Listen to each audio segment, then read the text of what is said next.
سورہ فاتحہ اللہ تبارک و تعالی نے سورہ فاتحہ میں 6 مضامین کو بیان فرمایا اور پورے قرآن میں 6 مضامین کا بیان ہے۔ یعنی بار بار یہ بات آ رہی ہے کہ سورہ فاتحہ پورے قرآن کا خلاصہ ہے اور اس میں 6 مضامین کو بیان فرمایا، اسی کو ان 6 مضامین کو پورے قرآن میں تفصیل کے ساتھ بیان فرمایا۔ 6 مضامین کیا ہیں؟ نمبر 1 توحید، الحمدللہ رب العالمین میں توحید کا ذکر ہے کہ تمام تعریف اللہ کے لیے، اور تعریف اس کے لیے ہوتی ہے، کسی چیز کی بھی تعریف ہو تو مطلب اس کے بنانے والے کی تعریف، اور تمام کائنات کو اللہ نے بنایا اس لیے تمام تعریف اللہ کے لیے۔ اس سے توحید کا معلوم ہوتا ہے یعنی ایک ہی اللہ ہے۔ اور دوسرا ہے رسالت، یعنی نبیوں کی آمد اور محمد آخر میں محمد صلی اللہ علیہ وسلم کا تشریف لانا، یہ رسالت کا بیان ہے، الرحمن الرحیم سے ثابت ہوا۔ مالک یوم الدین، اس میں آخرت کا بیان ہے کہ ایک دن حساب و کتاب ہوگا۔ اور چوتھی چیز ہے احکام، یعنی جیسے ایاک نعبد میں عبادت کے بارے میں بتایا تو وہ تمام احکام آ گئے، چاہے وہ روزہ ہو، زکوٰۃ ہو، حج ہو، اس کے علاوہ ماں باپ کی خدمت ہو اور دیگر پڑوسی کے حقوق ہو، سارے احکام اس میں آ گئے عبادت میں۔ اور پانچویں چیز ہے ماننے والے، انعمت علیہم میں آ گیا۔ اور چھٹی چیز ہے نہ ماننے والے، اور غیر المغضوب علیہم ولا الضالین میں آ گئے۔ یعنی 6 مضامین اللہ تعالیٰ نے خلاصے کے طور پر سورہ فاتحہ میں بیان فرمایا اور پورے قرآن میں ان 6 مضامین کو تفصیل سے بیان فرمایا ہے۔ ماننے والے کون ہیں؟ ایمان والے، غیر ایمان والے وغیرہ۔ سورہ بقرہ، بقرۃ کے معنی آتے ہیں گائے، چونکہ اس سورت میں گائے کا ایک واقعہ ہے۔ واقعہ یہ ہوا تھا کہ کسی شخص نے اپنے بھائی کو، اپنے چچا کو قتل کر دیا اور ان کی وراثت لینے کے لیے دعویٰ کیا۔ اس کے بعد موسیٰ علیہ السلام کے پاس آئے اور انہوں نے کہا کہ سب لوگ آئے اور کہنے لگے کہ اس کو کسی نے مار دیا ہے جنگل میں، حالانکہ اسی کے رشتہ دار لوگوں نے مارے تھے وراثت ہڑپنے کے لیے۔ اس کے بعد اللہ تعالیٰ کی طرف سے حکم آیا کہ اگر تمہیں معلوم ہی کرنا ہے تو ایک گائے ذبح کرو اور اس کا گوشت اس مردار کے ساتھ چھواؤ، لگاؤ، تو وہ زندہ ہوگا اور بولے گا۔ وہ لوگ کہنے لگے کیسی گائے ہو، بہت سارے سوالات کیے، آخر میں ایک گائے ملی اور اس کو ذبح کرنے کے بعد اس کا گوشت اس میں لگایا تو وہ شخص زندہ ہوا اور کہا کہ اسی نے مجھے قتل کیا، یعنی اپنے بھتیجے کی طرف اشارہ کرتے ہوئے کہا۔ تو اس گائے کا واقعہ اس سورت میں آیا ہے، اس لیے پورے سورت کا نام سورہ بقرہ رکھ دیا گیا ہے۔ سورہ بقرہ میں سب سے پہلے ایمان والوں کا ذکر ہے، الذین یؤمنون بالغیب، اور اس میں ان کے اوصاف ذکر کیے گئے ہیں کہ وہ نماز قائم کرتے ہیں اور اپنے مال میں سے خرچ کرتے ہیں اور قرآن پر بھی ایمان رکھتے ہیں اور پچھلے کتابوں پر بھی ایمان رکھتے ہیں۔ یہ ایمان والوں کا ذکر ہے۔ اس کے بعد ان الذین کفروا سے کافروں کا ذکر ہے۔ قرآن کا طریقہ ہے جہاں ایمان والوں کا ذکر ہوگا پھر اس کے بعد کافروں کا ذکر ہوگا یا کافروں کا ذکر ہے، پھر آگے ومن الناس من یقول سے منافقین کا ذکر ہے۔ منافق اس کو کہتے ہیں کہ جس کے دل میں کفر ہو اور ظاہراً ایمان کا اظہار کرتا ہو، لوگوں سے کہتا ہو میں مومن ہوں اور ایمان والا ہوں، حالانکہ اس کے دل میں کفر بھرا ہوا ہے۔ اس کے بعد اللہ تعالیٰ نے حضرت آدم علیہ السلام کا ذکر فرمایا اور کہا کہ اللہ تعالیٰ نے آدم علیہ السلام کو بھیجا ہے اس دنیا میں بطور خلیفہ۔ وَإِذْ قَالَ رَبُّكَ لِلْمَلَائِكَةِ إِنِّي جَاعِلٌ فِي الْأَرْضِ خَلِيفَةً، اللہ تعالیٰ نے فرشتوں سے کہا کہ میں ایک خلیفہ بنانے والا۔ تو فرشتوں نے اعتراض کیا، تو خیر خلاصہ یہ ہے کہ اللہ تعالیٰ نے آدم علیہ السلام کو اور اس کی اولاد کو اس دنیا میں بطور خلیفہ مبعوث کیا ہے۔ خلیفہ کہتے ہیں نائب کو۔ نائب کا مطلب ہوتا ہے کہ مثلا میں نہیں آ سکا اور میں نے کہا کہ میری جگہ پر آپ نماز پڑھا لیجیے، تو یہ اس کو نائب بنایا میں نے۔ کوئی کہیں کا بادشاہ ہے اور کہا کہ میں جا رہا ہوں اور چند دنوں کے لیے تم بادشاہ ہو، تو وہ نائب کہہ رہا۔ اللہ تعالیٰ نے اپنا نائب انسان کو بنایا، حضرت آدم علیہ السلام، یعنی اللہ کے احکام کو اس دنیا میں نافذ کرنا ہے۔ اللہ نے جو انصاف کے بارے میں فرمایا ہے وہ انصاف اس دنیا میں قائم ہونا چاہیے۔ تو یہاں اگر انصاف کا قیام نہیں ہے یعنی اللہ تعالیٰ کا حکم نہیں چل رہا ہے، تو یہ مسلمانوں کا واجبی حق ہے کہ وہ پوری دنیا میں اسلامی نظام قائم کرے، اور یہی اللہ تعالیٰ کے خلیفہ ہونے کا حق ادا اسی طریقے پر کر سکتا ہے۔ تو یہاں خلیفہ ہونے کا ذکر ہے۔ اس کے بعد اللہ تعالیٰ نے بنی اسرائیل کا ذکر فرمایا اور کہا کہ ہم نے یا بنی اسرائیل اذکروا نعمتی التی انعمت علیکم، اللہ تعالیٰ نے بنی اسرائیل پر بہت سارے انعامات کیے۔ 70,000 سے زائد نبی اللہ تعالیٰ نے صرف بنی اسرائیل میں بھیجے، اور بنی اسرائیل کون ہے؟ یہودی اسرائیل جو ہے وہی قوم ہے اس پر اللہ، جس کے پاس اللہ تعالیٰ نے بہت سارے انبیاء بھیجے، لیکن وہ سدھرنے والی قوم نہیں، بدبخت قوم۔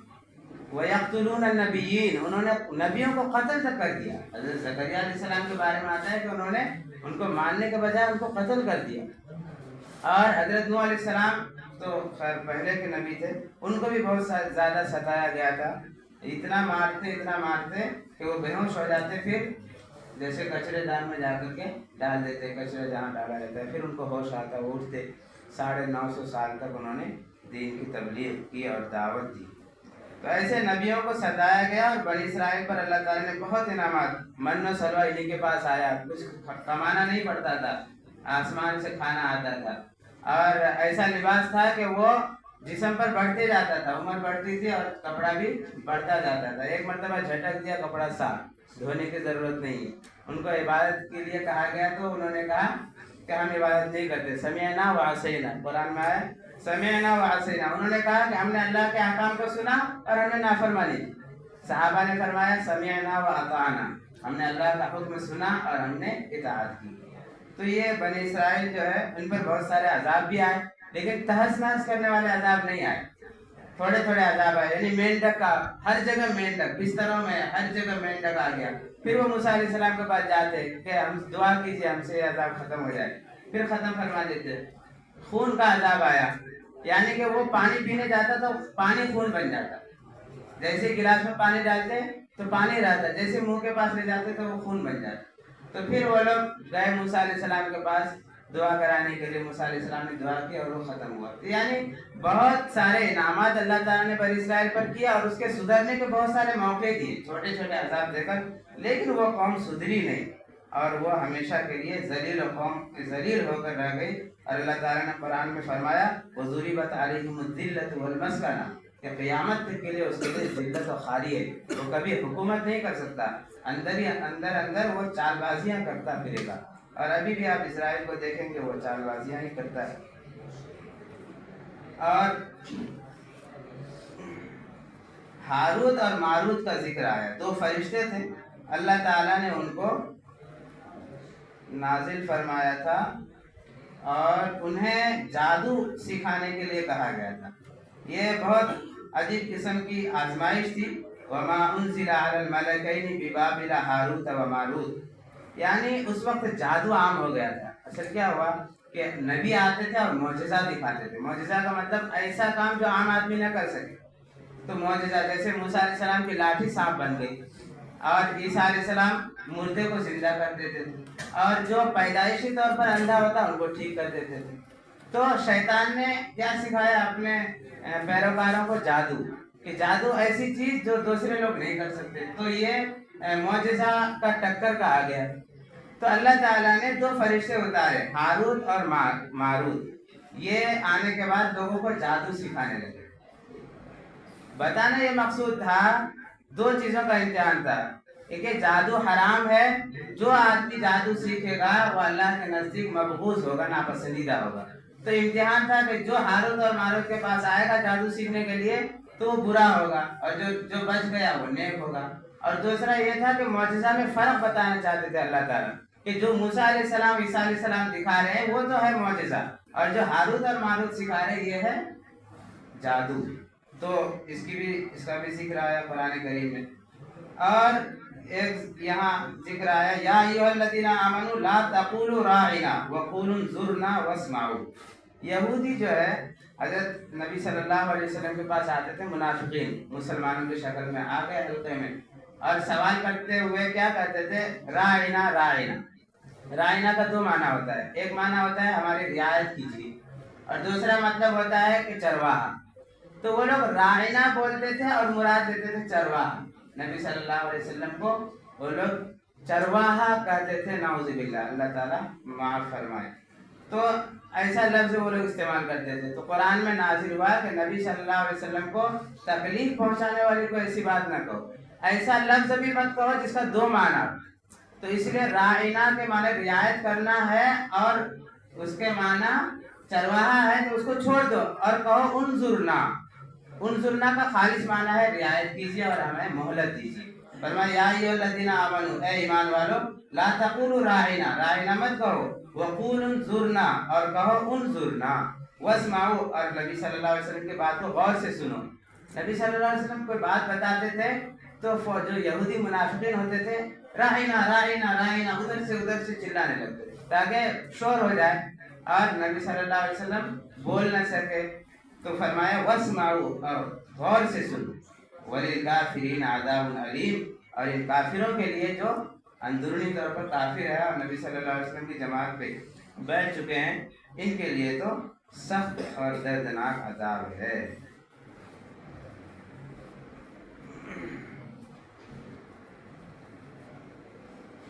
وَلِلَّهِ الْمَشْرِقُ وَالْمَغْرِبُ فَأَيْنَمَا تُوَلُّوا فَثَمَّ وَجْهُ اللَّهِ۔ اس میں کہا گیا ہے کہ اللہ تعالی ہر جگہ ہے، یعنی جس طرف بھی آپ رخ کریں اس طرف اللہ ہے۔ اصل میں ایک بہت زبردست عقیدے کو بیان کیا ہے کہ ہم جو کعبے کی طرف رخ کر کے نماز پڑھتے ہیں، اس کا مطلب یہ نہیں ہے کہ ہم کعبہ کو سجدہ کرتے ہیں۔ کسی غیر مسلم کا اگر یہ اشکال ہو کہ ہم پتھر کی پوجا کرتے ہیں، آپ بھی تو ایک پتھر کے گھر کی طرف سب رخ کر کے نماز پڑھتے ہیں، تو اس کا جواب یہ ہے کہ ہم پتھر کی طرف رخ کر کے نماز نہیں پڑھتے۔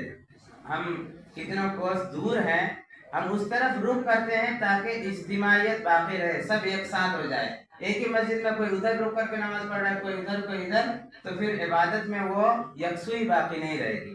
اور ہم مان لیتے ہیں کہ اگر خدا نہ خواستہ کسی وجہ سے کعبہ ڈھا گیا، پھر بھی ہم ادھر ہی رک کر کے نماز پڑھیں گے، تو اس کا مطلب ہم اس پتھر کی پوجا نہیں کرتے۔ وَلِلَّهِ الْمَشْرِقُ وَالْمَغْرِبُ، کہ مشرق اور مغرب، کہ پچھم اور پورب سب اللہ کا ہے۔ فَأَيْنَمَا تُوَلُّوا فَثَمَّ وَجْهُ اللَّهِ، جدھر بھی آپ رخ کریں گے ادھر اللہ ہے۔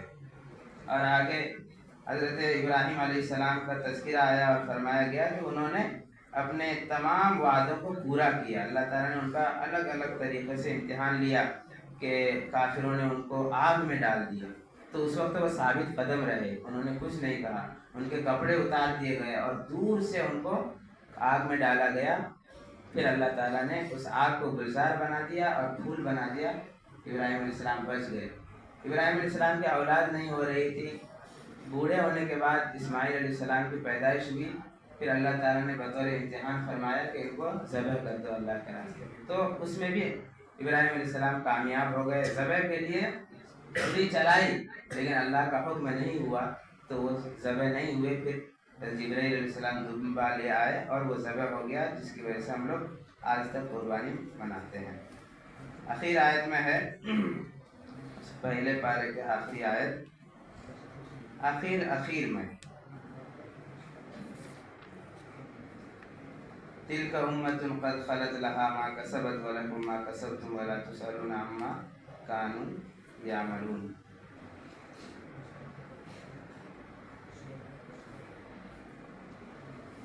یعنی اس میں فَإِنْ آمَنُوا بِمِثْلِ مَا آمَنْتُمْ بِهِ فَقَدِ اهْتَدَوْا، یعنی اگر وہ لوگ ایمان لائیں ایسا جیسا کہ صحابہ ایمان لائے۔ پیچھے جو یہودیوں کا ذکر آیا بار بار، تو یہودیوں سے کہا جا رہا ہے کہ ایسا ایمان لاؤ جیسے صحابہ ایمان لائے، اگر ایسا ایمان لے آؤ گے تو تم کامیاب ہو۔ ورنہ تم جو کہتے ہو کہ ہم اللہ کے پسندیدہ بندے ہیں، نحن احباؤہ ابناؤہ احباء، کہ ہم ان کے بندے ہیں، ہم ان کے بیٹے ہیں اور ہم ان کے پسندیدہ محبوب ہیں، تو یہ ساری باتیں بے بنیاد ہے۔ اگر تم ایمان لاؤ صحابہ کی مانند تو تمہارا ایمان مقبول ہے۔ تو اس آیت میں یہ بتایا گیا کہ صحابہ معیار حق ہیں، یعنی ان کے پیچھے چلیں گے تو ہم کامیاب ہو جائیں گے۔ ہماری یہ تراویح جیسا کہ حضرت عمر رضی اللہ تعالی عنہ نے صحابہ کو ایک جگہ جمع کر کے 20 رکعت پڑھائی، ایک صحابہ کا عمل ہے اور نبی صلی اللہ علیہ وسلم کا بھی عمل ہے، لیکن یکجا طور پر ایک ساتھ اجتماعی طور پر عبادت تراویح کی حضرت عمر رضی اللہ تعالی عنہ نے متعین فرمایا تھا۔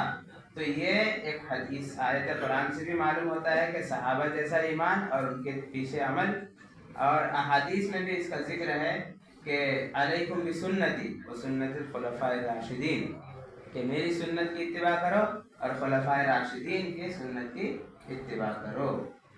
اور اخیر میں تراویح کے سلسلے میں ایک بات عرض ہے کہ قرآن کریم کوئی آدمی پڑھتا ہے تو صحیح حدیث میں ہے کہ ایک حرف پر 10 نیکی، اور رمضان المبارک میں اگر ایک حرف پڑھے گا تو 70 نیکی ہے، یعنی الحمد پڑھے گا تو الف پر 70 نیکی، لام پر 70 نیکی، ہا پر 70 نیکی، میم پر 70 اور دال پر 70۔ الحمد اتنا پڑھا تو 70 کتنے ہو گئے؟